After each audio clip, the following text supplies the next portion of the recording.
Hey Tony, is there anything new in the playhouse that you have? I bet there isn't. Alright, enough with the jokes. You know it's bad when the AEW sickos are now starting to turn on Tony Khan. I know this match already happened, but what the hell was this match? This was a 12-man tag team match on Collision. We have John Moxley, Claudio Castagnoli, Wheeler Yuta, Brian Keith, Big Bill, and Chris Jericho versus FTR, the Outrunners, Powerhouse Hobbs, and Edge. Yes, I'm still calling him Edge. And looking at the comments section of Tony Khan's post about that match, oh my god, you should see it yourself. Tony Khan doesn't know how to book a freaking wrestling show. And if you say that he does, you're lying. I have never seen a wrestling company look this bad since Vince McMahon was booking WWE. You brought these stars back like Edge, Kenny Omega, Powerhouse Hobbs. Even with them, AEW is still failing. Why? Because of that man you're seeing right there, Tony freaking Khan. This dude is 42 years old, and he's booking like a freaking child. And you want to know what else is wrong with Tony Khan? Not even using some of his talent. Did you guys see what WWE did with Penta? Look at what they did. They had Penta merchandise before he made his debut. Penta has t-shirts, sweaters, a mask. Who is the person that only has a mask being sold? Oh yeah, that's right. Tony Khan's favorite, hologram. You could have sold some more masks, like Rey Fenix, Commander, frickin' what's his name? Bandito, Beast Mortos. Now speaking of Bandito, I know this happened a month ago, but oh my god, this was so bad. You had vignettes of frickin' Bandito returning to AEW, all for Bandito to return to Ring of Honor, and then, oh my god, this is even worse.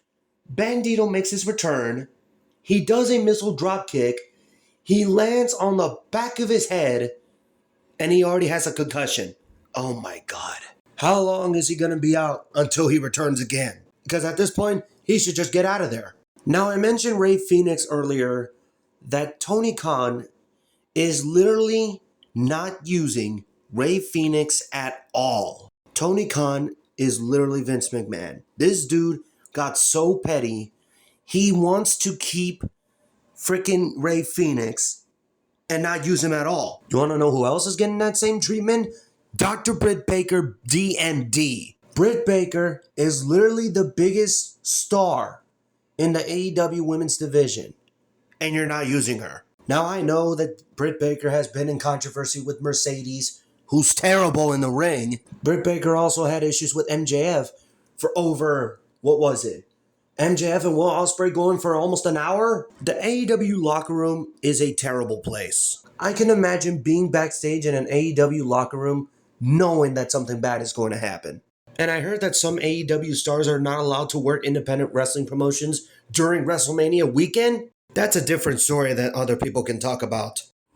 And I heard that Ricky Starks is requesting his release from AEW, and Tony Khan denied it. There it is.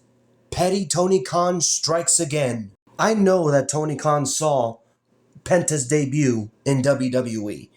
And I know for a fact that he is making sure that nobody goes to WWE. He's keeping Ricky Starks. He's keeping Britt Baker.